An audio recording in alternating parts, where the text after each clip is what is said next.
Bienvenidos a Voces del Crimen, donde la verdad es más oscura que la noche.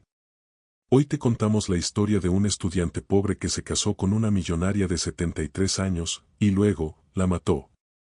En una pequeña ciudad universitaria de Venezuela, José Martínez, un joven de 23 años de origen humilde, se encontraba luchando por mantenerse en la universidad mientras trabajaba en varios empleos de medio tiempo.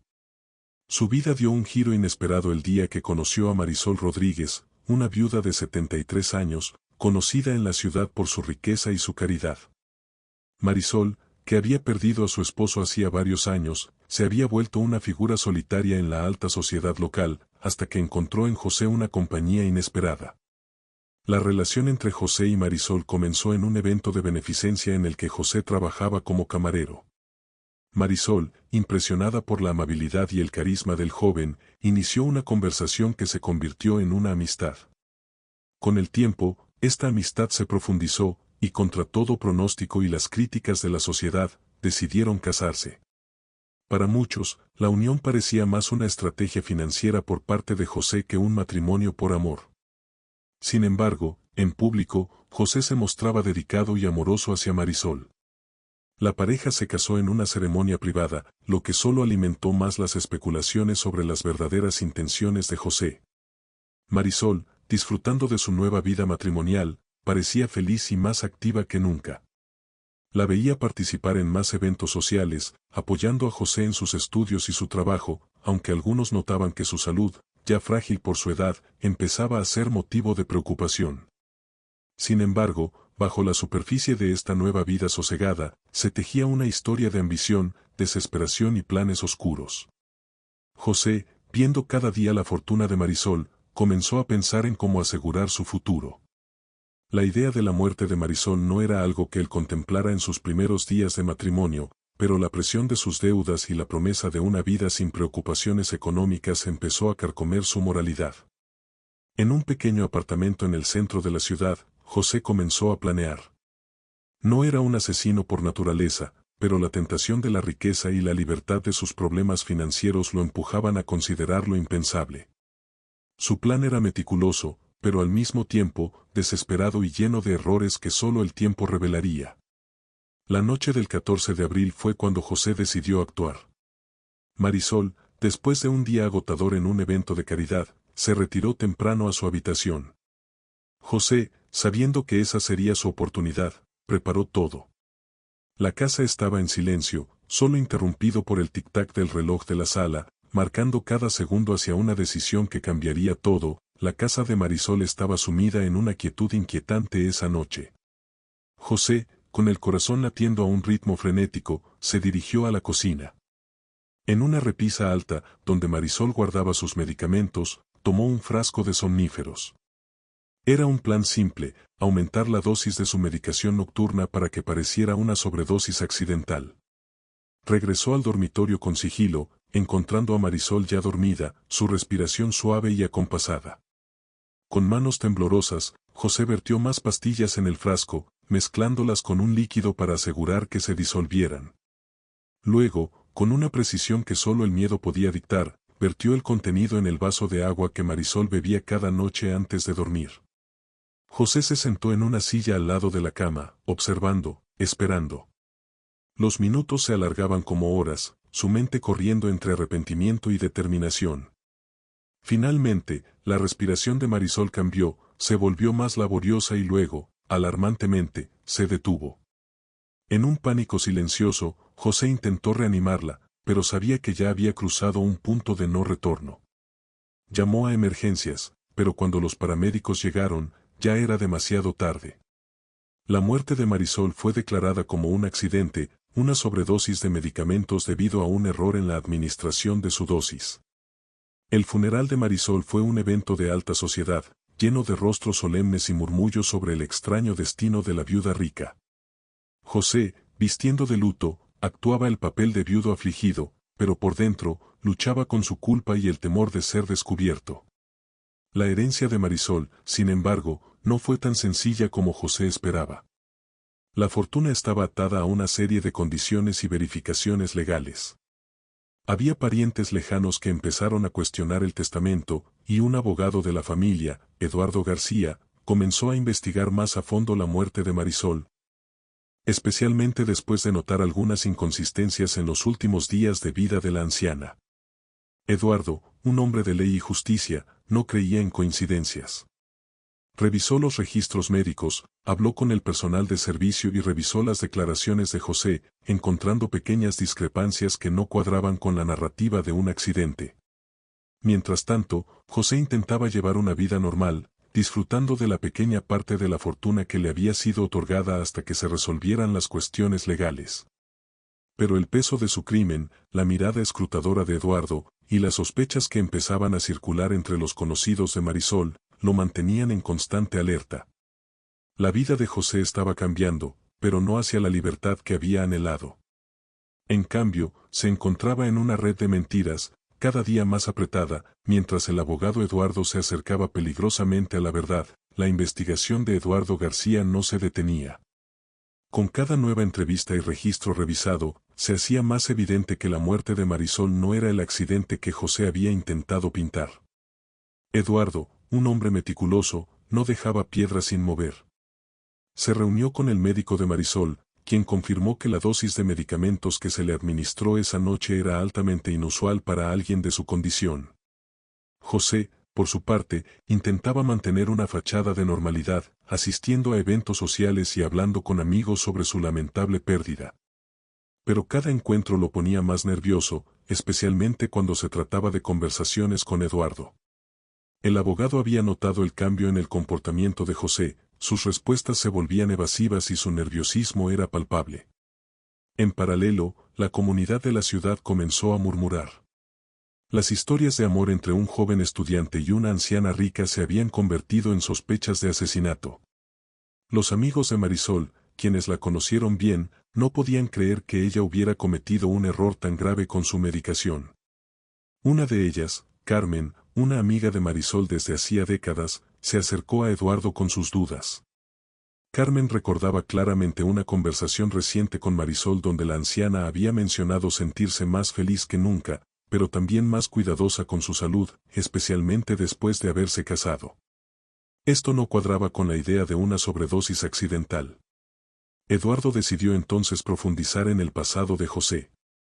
Descubrió que José había tenido problemas financieros serios antes de su matrimonio, lo que le daba un motivo claro para desear la muerte de su esposa. También encontró registros de que José había buscado información sobre los efectos de ciertos medicamentos en cuerpos ancianos, justo semanas antes de la muerte de Marisol. Mientras tanto, José comenzó a sentir el cierre de la red. Trató de vender algunas de las propiedades de Marisol para obtener liquidez, pero los notarios y abogados de la herencia se negaron, citando el proceso judicial pendiente. Esta acción desesperada solo añadió más sospechas sobre él. La presión sobre José se intensificaba. Una noche, incapaz de dormir, comenzó a beber, buscando en el alcohol un refugio de sus pensamientos culpables. Fue entonces cuando recibió una llamada inesperada de Eduardo, quien le informaba que necesitaba hablar con él urgentemente al día siguiente en su oficina, sobre nuevos hallazgos en la investigación. José sabía que la reunión podría ser el final de su elaborado engaño. La posibilidad de ser descubierto lo llevó a considerar la fuga, pero cada opción parecía cerrarse ante la impecable investigación de Eduardo. Esa noche, mientras miraba las sombras de su habitación, José se enfrentó a la realidad de sus acciones y las consecuencias que le esperaban. La mañana siguiente amaneció con un cielo gris, reflejando el estado de ánimo de José mientras se dirigía a la oficina de Eduardo. Cada paso hacia el edificio de la firma de abogados se sentía como un paso hacia su destino. Al entrar, fue recibido por la mirada penetrante de Eduardo, quien no perdió tiempo en ir al grano. Eduardo expuso sus hallazgos, las búsquedas en Internet, las inconsistencias en los testimonios de José, el intento de vender propiedades antes de que se resolviera el testamento, y la declaración de Carmen sobre la felicidad y precaución de Marisol. Cada punto era un clavo en el ataúd de la inocencia de José. José intentó mantener la compostura, negando cualquier implicación en la muerte de Marisol, pero su voz temblaba, delatando su miedo. Eduardo, sin embargo, no estaba buscando una confesión en ese momento, buscaba la verdad para la justicia de Marisol. Después de la reunión, José salió de la oficina como un hombre derrotado. Sabía que la red se había cerrado sobre él. En un acto de desesperación, decidió buscar ayuda legal para protegerse, pero los abogados que consultó eran reacios a tomar su caso, conscientes de las pruebas que se acumulaban en su contra. Mientras tanto, Eduardo no se detuvo. Con un permiso judicial, revisó las comunicaciones telefónicas y digitales de José, encontrando mensajes que indicaban su interés en la herencia de Marisol antes de su muerte. También se encontró con un correo donde José preguntaba sobre los efectos de ciertos medicamentos en dosis elevadas. La presión pública también aumentó.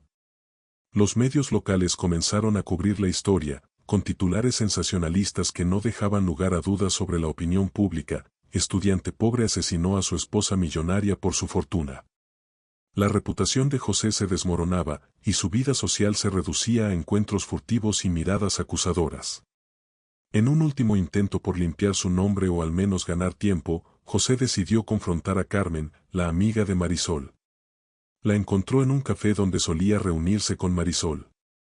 La conversación fue tensa. José trató de convencerla de que Marisol podría haber cometido un error con sus medicamentos, pero Carmen no se dejó influenciar. Esa noche, José se encontró solo en su apartamento, rodeado por los lujos que una vez pensó que le traerían felicidad, pero que ahora solo representaban su condena. El timbre sonó, y al abrir la puerta, se encontró con la policía.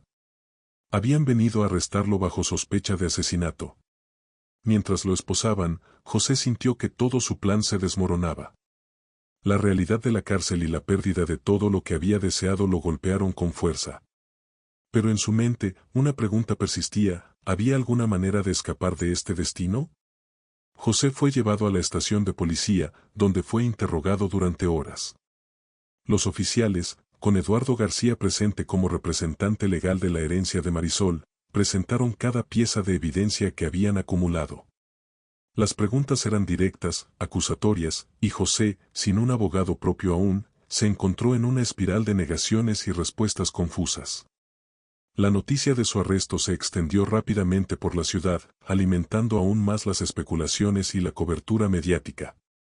Los titulares en los periódicos locales y las redes sociales eran implacables.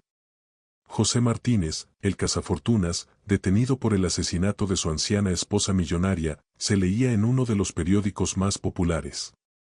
En la celda, José reflexionaba sobre su vida, sobre cómo había llegado a este punto.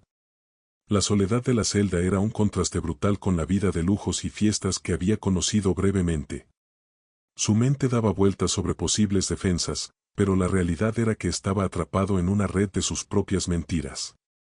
Al día siguiente, finalmente, José pudo contratar a un abogado, Rafael Mendoza, conocido por manejar casos difíciles. Rafael, al revisar el caso, sabía que tenía un reto monumental por delante. No obstante, se comprometió a encontrar cualquier grieta en la acusación que pudiera usar en defensa de José.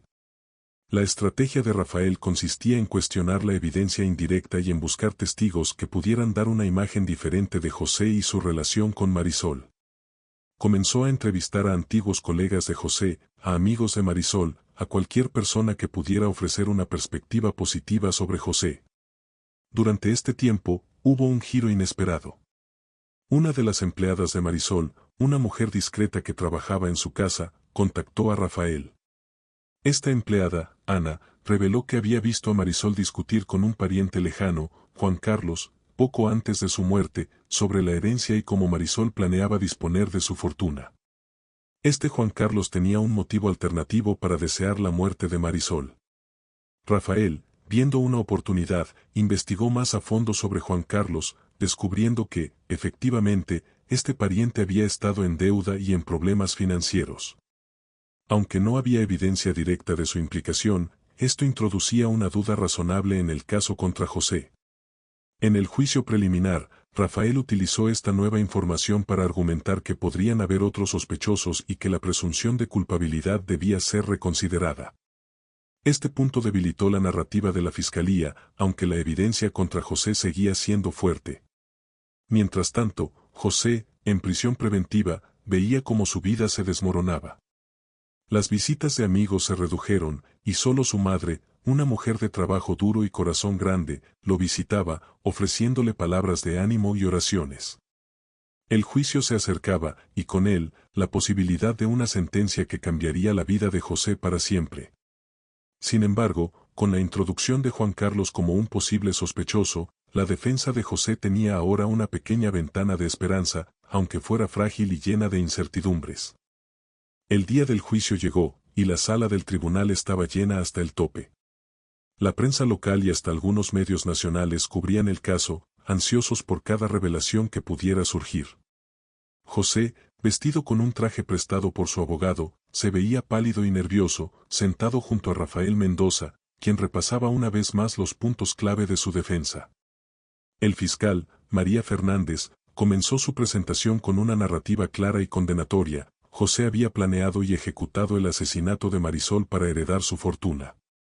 Presentó la evidencia acumulada, las búsquedas en Internet sobre medicamentos, los testimonios de empleados y amigos, y el intento de José de vender propiedades antes de que se aclarara el testamento. Rafael, en su turno, atacó la presentación de la fiscal, argumentando que no había evidencia directa de que José hubiera administrado realmente las pastillas extras. Se centró en sembrar duda, destacando la presencia de Juan Carlos en la vida de Marisol, la discusión sobre la herencia, y el historial financiero turbio de este pariente. Lo que siguió fue un desfile de testigos. Amigos de Marisol, antiguos compañeros de trabajo de José, y hasta el personal de servicio de la casa de Marisol fueron llamados a declarar. La empleada, Ana, fue crucial.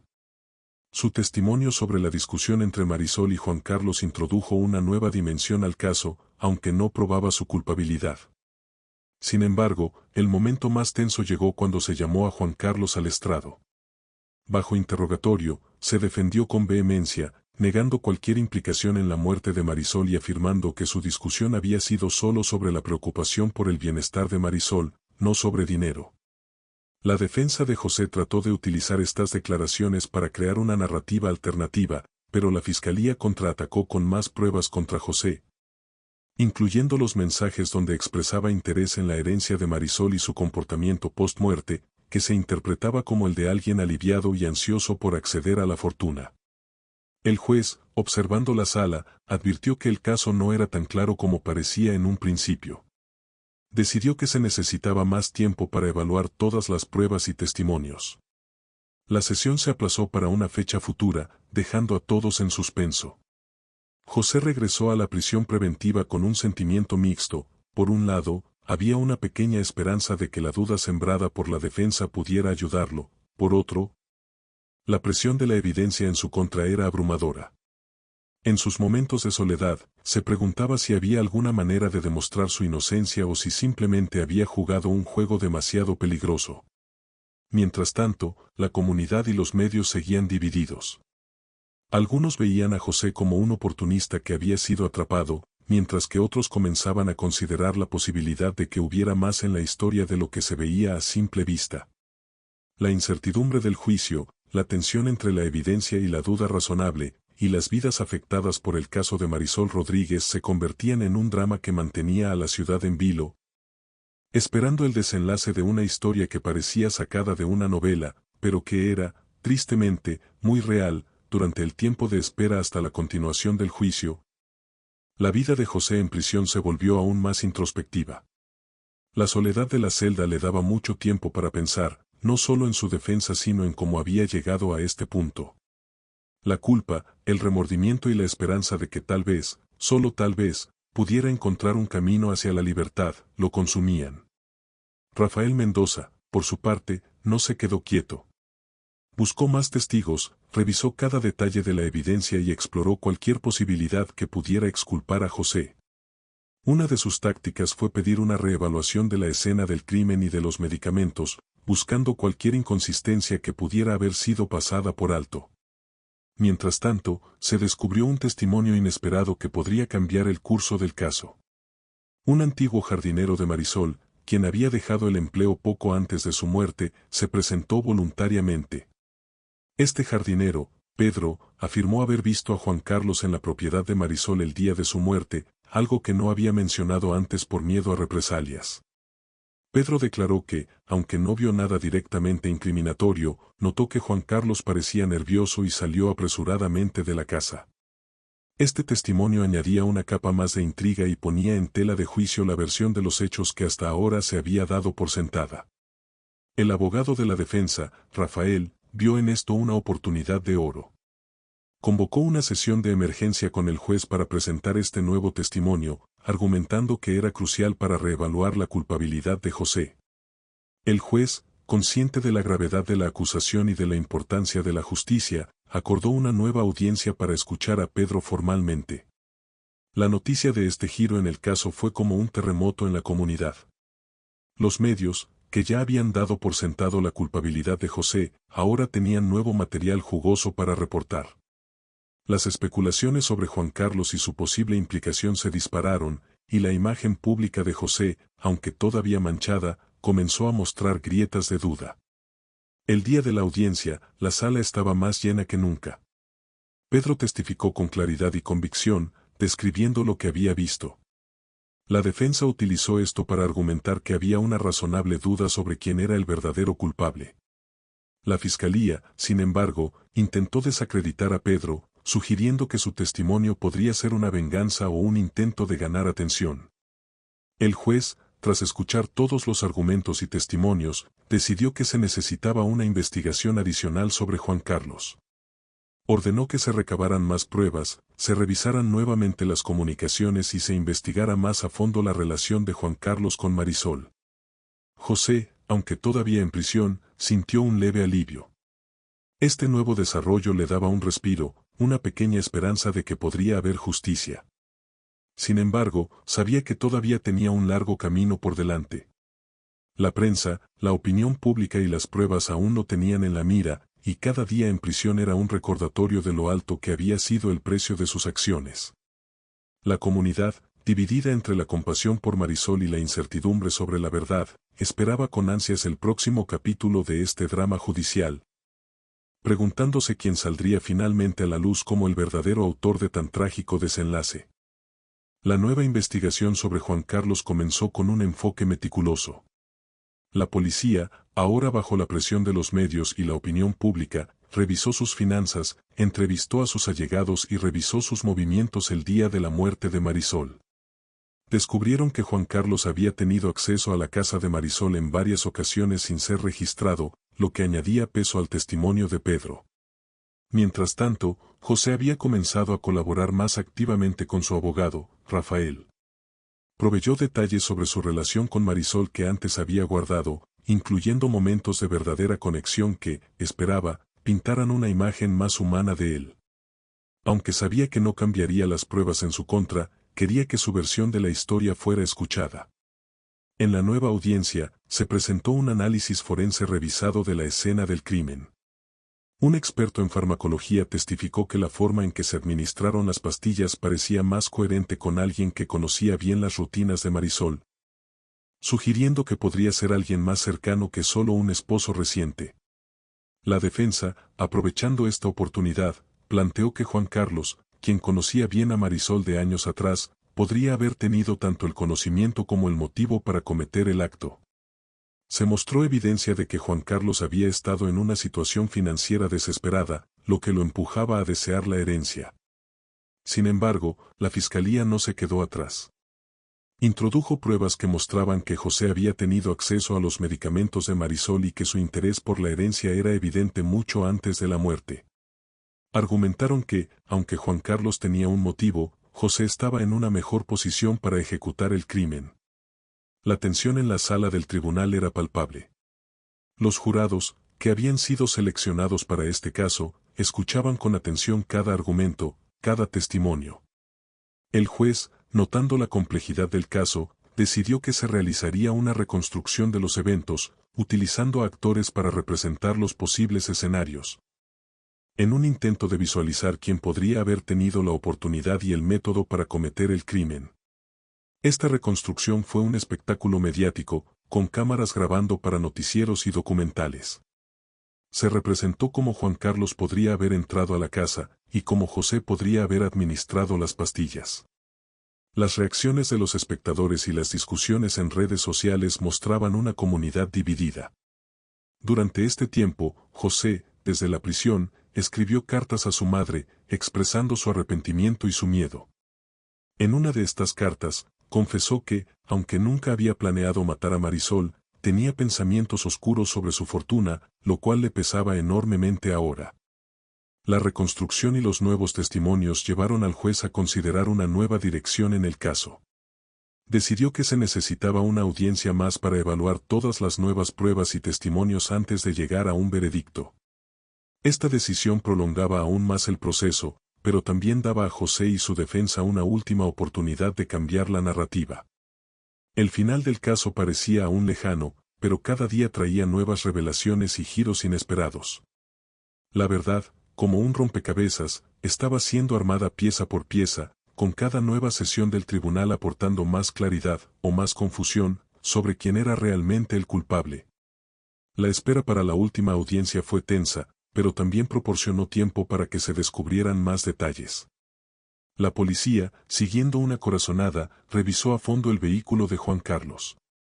Encontraron un frasco de somníferos, similar al que se usó en la muerte de Marisol, escondido en el maletero del coche. Este hallazgo fue un giro crucial en el caso, aunque Juan Carlos argumentó que eran de su uso personal y que nunca había estado en la casa de Marisol el día de su muerte. La defensa de José utilizó este nuevo hallazgo para fortalecer su argumento de duda razonable. Rafael Mendoza planteó que era posible que Juan Carlos hubiera tenido acceso a la misma medicación que se usó en el asesinato, lo que sugería que podría haber sido él quien manipuló la dosis de Marisol. En la audiencia final, la atmósfera en la sala del tribunal era de expectación. Los jurados, que habían asistido a todas las sesiones, se encontraban en un punto donde cada nueva prueba podría ser decisiva. La fiscalía, consciente de la amenaza que representaba esta nueva evidencia para su caso, intentó desacreditar la procedencia del frasco encontrado en el coche de Juan Carlos, argumentando que podría ser una plantación para desviar la atención de José. Los testimonios continuaron. La madre de José, visiblemente afectada, testificó sobre el carácter de su hijo, describiendo su lucha por salir adelante y su amor genuino por Marisol. Aunque emocionalmente cargado, su testimonio trató de humanizar a José frente al jurado. Por otro lado, un amigo de juventud de Juan Carlos declaró que éste siempre había estado resentido con Marisol por no haberle dado más apoyo financiero, lo cual daba un motivo emocional a su posible implicación en el crimen. El momento culminante vino cuando se llamó a un experto en comportamiento criminal para analizar las acciones de ambos sospechosos. El experto concluyó que, aunque José tenía un motivo claro debido a su situación financiera, el comportamiento de Juan Carlos después de la muerte de Marisol mostraba signos de alguien tratando de ocultar algo. El juez, tras días de argumentos y testimonios, decidió que era momento de que los jurados deliberaran.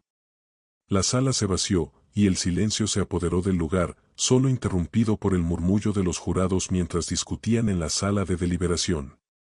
José, de vuelta en su celda, apenas podía comer o dormir, consumido por la incertidumbre. Sabía que su destino estaba en manos de 12 personas que habían escuchado cada detalle, cada mentira y cada verdad de su vida. Mientras tanto, la comunidad y los medios esperaban ansiosos el veredicto. Había debates en foros, en redes sociales, y en las esquinas de la ciudad sobre quién era el verdadero culpable. La historia de José y Marisol había capturado la imaginación de todos, no solo por el drama y el crimen, sino por el reflejo de la ambición, la codicia y el amor en una sociedad desigual. Los días de deliberación pasaron como años para José. Finalmente, llegó el momento en que se convocó a las partes al tribunal para escuchar el veredicto. La tensión era palpable, y todos los ojos estaban puestos en el jurado cuando entraron a la sala, listos para revelar el desenlace de este complejo y trágico caso. El jurado regresó a la sala tras lo que parecieron días de deliberación, aunque en realidad habían sido horas llenas de tensión. El silencio era absoluto cuando el presidente del jurado se levantó para leer el veredicto. Las miradas de todos en la sala, desde el juez hasta los periodistas ansiosos en la parte de atrás, estaban fijas en él. En el caso del Estado contra José Martínez, acusado del asesinato de Marisol Rodríguez, hemos llegado a un veredicto, comenzó el jurado. El corazón de José latía con fuerza, su vida entera pendía de las siguientes palabras. Encontramos al acusado, José Martínez. Hubo un momento de suspensión, un instante en el que el tiempo pareció detenerse. No culpable. Un murmullo de sorpresa, alivio y desconcierto se extendió por la sala. Los ojos de José se llenaron de lágrimas, un alivio tan grande que apenas podía comprenderlo. Rafael Mendoza, su abogado, le dio una palmada en el hombro, una mezcla de profesionalismo y emoción personal. La fiscalía, claramente decepcionada, comenzó a recoger sus papeles, preparándose para las apelaciones o continuar la investigación en otra dirección. El juez, consciente de la gravedad y el impacto del caso, ofreció unas palabras finales sobre la importancia de la justicia y la verdad, recordando a todos que el veredicto no absolvía completamente a José de las sospechas, sino que reflejaba la duda razonable que había sido sembrada durante el juicio. Mientras José era liberado, la prensa lo rodeó, haciendo preguntas sobre su inocencia, sus planes futuros, y cómo cambiaría su vida después de este veredicto. José, todavía aturdido, solo pudo decir, gracias a todos los que creyeron en la verdad. Ahora solo quiero estar con mi familia y empezar de nuevo. Sin embargo, la historia no terminaba ahí. Con José absuelto, la atención se volvió hacia Juan Carlos. La policía, ahora con más recursos y sin la presión de un caso cerrado, intensificó su investigación sobre él. Los días posteriores al juicio vieron a Juan Carlos bajo un escrutinio sin precedentes, con registros de su casa, más entrevistas y una revisión exhaustiva de sus movimientos y comunicaciones. La opinión pública, aunque dividida, empezó a ver a Juan Carlos bajo una nueva luz. Las evidencias que antes se habían considerado circunstanciales ahora se veían con una perspectiva diferente. Un artículo en el periódico local titulado El verdadero rostro de la codicia exploraba cómo la avaricia podría haber llevado a Juan Carlos a cometer un acto tan vil. José, por su parte, intentó reintegrarse a la vida normal, pero la sombra del juicio y la muerte de Marisol lo siguieron. Buscó trabajo, pero la notoriedad del caso lo perseguía, dificultando encontrar empleo. Su madre, su principal apoyo, lo animaba a seguir adelante, a encontrar paz y redención en una vida nueva. Mientras tanto, la fiscalía, no dispuesta a dejar el caso en el olvido, preparó una nueva acusación contra Juan Carlos. La evidencia, aunque más circunstancial, era más fuerte ahora que antes, y con José absuelto, la narrativa del caso se reescribía. La comunidad esperaba ansiosa el próximo capítulo de este drama, preguntándose si finalmente se haría justicia por Marisol. El juicio contra Juan Carlos se convirtió en uno de los eventos más seguidos en la ciudad. La sala del tribunal, una vez más, estaba atestada de periodistas, curiosos y familiares de Marisol que buscaban justicia. La fiscalía, esta vez con un enfoque renovado, presentó una acusación sólida contra Juan Carlos, basada en la evidencia acumulada y en los testimonios que ahora se veían bajo una luz diferente. Juan Carlos, a diferencia de José, no tenía la simpatía de la opinión pública. Sus intentos de negar cualquier implicación se veían cada vez más desesperados, especialmente cuando se presentó el frasco de somníferos encontrado en su coche, que coincidía con el tipo de medicamento que causó la muerte de Marisol. Además, un análisis más detallado de sus finanzas mostró transacciones sospechosas justo después de la muerte de Marisol. El testimonio más devastador vino de un ex amigo de Juan Carlos, quien, bajo juramento, reveló que Juan Carlos había insinuado en una conversación privada que Marisol ya no sería un problema. Aunque este testimonio era de segunda mano, su impacto en el jurado fue significativo. La defensa de Juan Carlos intentó desacreditar las pruebas, argumentando que eran circunstanciales y que la verdadera víctima de la justicia había sido José. Sin embargo, la evidencia contra Juan Carlos era demasiado contundente para ser ignorada.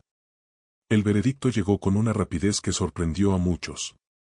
Culpable resonó en la sala, y un suspiro colectivo se escuchó entre los presentes.